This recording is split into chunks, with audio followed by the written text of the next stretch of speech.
Assalamu alaikum students.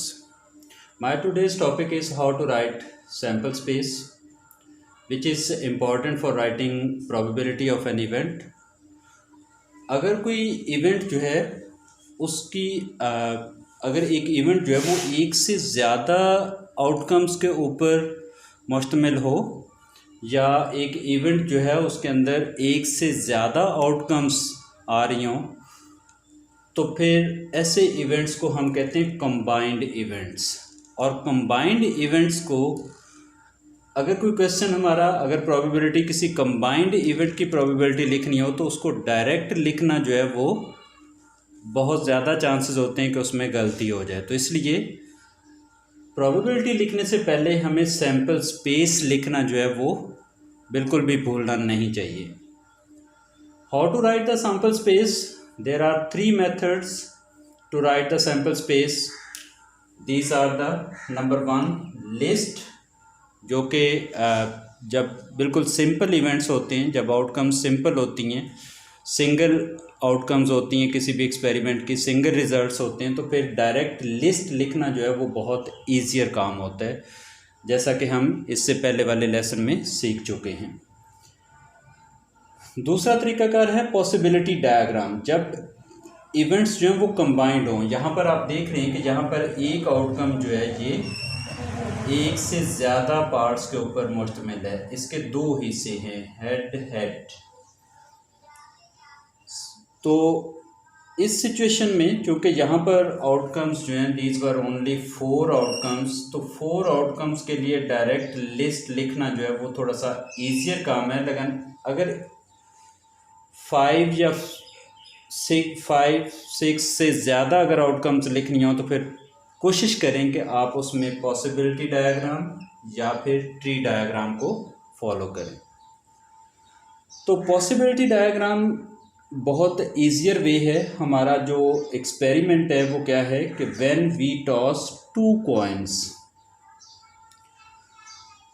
और when we toss a coin twice, यानी कि हमारे जो आउटकम्स हैं वो रिजल्ट्स हैं 2 कॉइन्स के एट ए टाइम, या एक कॉइन को 2 बार टॉस करें तो जो हमारा रिज़ल्ट होगा वो हमारा एक आउटकम बनेगा। ये तो इसके लिए हमारे पास जो पॉसिबिलिटी डायग्राम है वो बहुत सिंपलर वे है। इसमें हम क्या करते हैं कि एक कॉइन की जो पॉसिबल आउटकम्स हैं वो हॉरिजॉन्टली लिख लें, और दूसरा कॉइन जो है, यानी ये समझ लें ये कॉइन 1 की आउटकम्स हैं हेड टेल, और ये कॉइन 2 की आउटकम्स हैं ये इधर आप लिख लें 1 इधर 2, या आपकी मर्ज़ी है कि आप इधर 1 लिख लें उधर 2 लिख लें।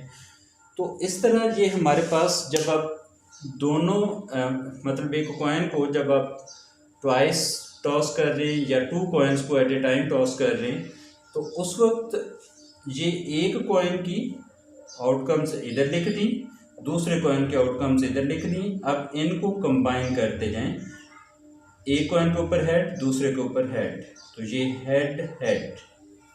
आप यूँ करें, यहाँ पर 1 लिख लें, ये वाली साइड जो है ये 1 कर लें, क्योंकि हम नॉर्मली राइट हैंड साइड से मूव करते हैं 1, और यहाँ पर ये 2।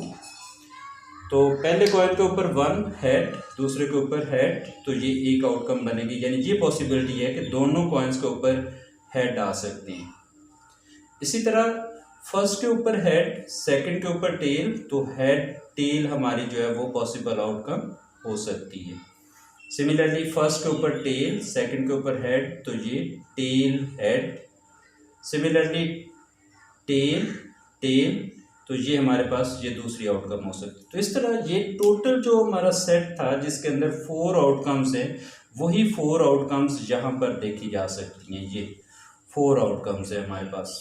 तो ये 4 आउटकम्स जो है ये मिल के एक सैम्पल स्पेस बना रही है, यानी total possible outcomes whenever we toss 2 coins at a time और we toss a coin twice, so possible outcomes will be head head, head tail, tail head and tail tail.